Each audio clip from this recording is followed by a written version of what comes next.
ہر وقت بندے کو اللہ کی بارگاہ میں عجز و نیاز کے ساتھ اچھے عمل کی توفیق کی دعا مانگنی چاہیے. بہت ہی تھوڑی زندگی ہے انسان کی، مختصر سانس ہے.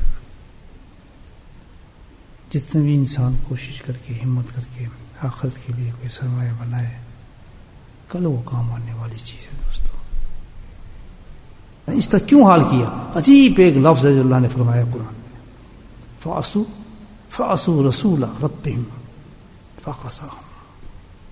اور تو اٹک گیا اس بات.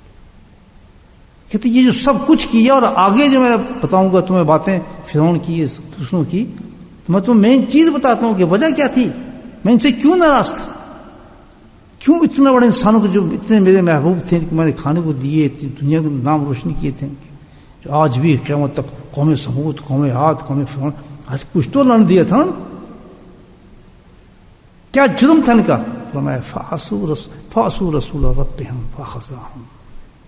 ان کا سب سے بڑا جرم، جس سے سب سے زیادہ جس سے مجھے جلال آیا، اللہ تعالیٰ کہتا ہے ہمیں زمین پہ ان کو نہیں چھوڑا، اسی وجہ دی تھی کہ فَعَصُوا رَسُولَ رَبِّهِمْ. کہ جب میرے رسول آتے تھے ان کے پاس، میں اپنے رسول بھیجتا تھا، میری مہربانی تھی، میرا کرم تھا ان کی گائیڈنس کے لیے. فَخَذَهُمْ. وہی ان کی نافرمانی کرتے تھے، اس کی باتیں نہیں مانتے تھے، سنتے نہیں تھے. سوچیے کہ میں اپنے رسول بھیج رہا ہوں، یہ اس کی باتیں نہیں مان رہے. پتہ اس سے زیادہ قرآن کیا بتائے گا ہمیں؟ بھائیو اس سے بڑا کوئی چیز بتا سکتا ہے قرآن میں؟ آج شب جمعہ ہے، ذرا دل کی گہرائی سے سوچیں، اس قبر کے بارے میں سوچیں، حشر کے بارے میں سوچیں، اپنے ہم ایمانوں کو سوچیں. ایک جرم اللہ نے کہا ہے کہ میں نے نبی بھیجا ہوں اور تم اس کی باتیں نہیں سن رہے، مانتے نہیں اس کی باتیں. یہ کن کی باتیں ہیں؟ یہ ان نبیوں کی باتیں کی مثال اللہ پاک دے رہا ہے کہ جس نبی کی ہم امت ہیں وہ اس کے بارے میں، اس کے مقابلے میں ہیں ہی کچھ نہیں. امام الانبیاء ہیں جس کی ہم امت ہے، وہ حبیب رب العالمین ہیں، وہ شفیع المذنبین ہیں، وہ مقام محمود ہیں، سبحان اللہ، صاحب معراج ہیں. کو کوئی مقابلہ ہے؟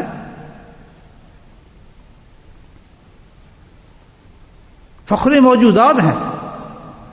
وہ تو ذات ہے کہ جس جگہ پر ان کے زمین پر صبح جہاں نبی کریم جسم مبارک ہے عرش سے بھی بلند ہے، اس کی شان یہ ہے، عرش سے بھی بلند ہے ان کو. وہ زمین کا خطہ جہاں پہ آپ کا زمین جسم مبارک رکھا ہوا ہے، مقابلہ ہے. تو ان انبیاء کی اللہ تعالیٰ کہتا ہے کہ بات نہ مانی تو مجھے اتنا طیش آیا، اتنا جلال آیا کہ میں نبی کی بات سنتا نہیں. وہ کہتا ہے آؤ نماز پڑھو، وہ کہتا ہے آؤ یہ کرو، اور تم نہیں سنی اس کے بعد، تمہیں کوئی حق نہیں، تم زمین پہ رہو. اور ایسا نہیں مانا تھوڑے طریقے سے، ماننے کا طریقہ بتایا اللہ تعالیٰ نے. 7 دن 7 راتیں میں نے ان کے ساتھ ایسا کیا. اللہ اکبر، اللہ کا جلال، اللہ کا عذاب.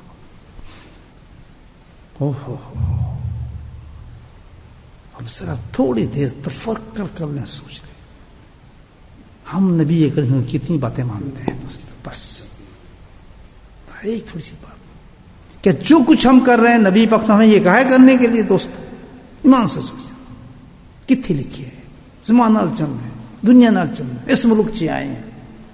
ہائے ہائے ہائے کہ ہم گناہ کرتے کیوں؟ کسی کو نہیں پتا یہ کیوں ہوتا ہے ہم سے. پھر سوال کر رہا ہوں آپ سے، پھر کر رہا ہوں آپ سے سوال، دیکھیں کیوں کرتے ہیں؟ بھائی میں نے آپ کو مثال دی تھی کہ آدمی ڈوبتا کیوں ہے؟ کیا کہیں گے؟ اگر تیرنا آ جائے تو ڈوبے گا نہیں. ٹھیک ہے بھائی، ڈوبتا آدمی جب ہے تیرنا نہیں آتا، اگر اس نے تیرنا سیکھ لیا تو وہ ڈوبے گا نہیں. آگ میں آدمی کیوں جلتا ہے؟ اس نے بچایا ہی نہیں. اگر اس نے اپنے آگ سے بچا لیا وہ بچیے.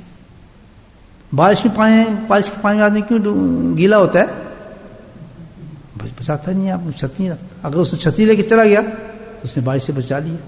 ٹھیک ہے بات سمجھ آ گئی ہے؟ تو آدمی گناہ کرتا کیوں ہے بتا دوں آپ کو. نیتیں کر رہے ہیں، دیکھیں کتنی بڑی بات بتائی ہے میں نے آپ کو، اس غور سے سننے گناہ.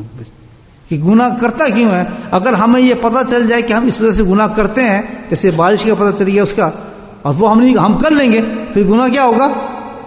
نہیں ہوگا. پونس بول یہ فرق ہے.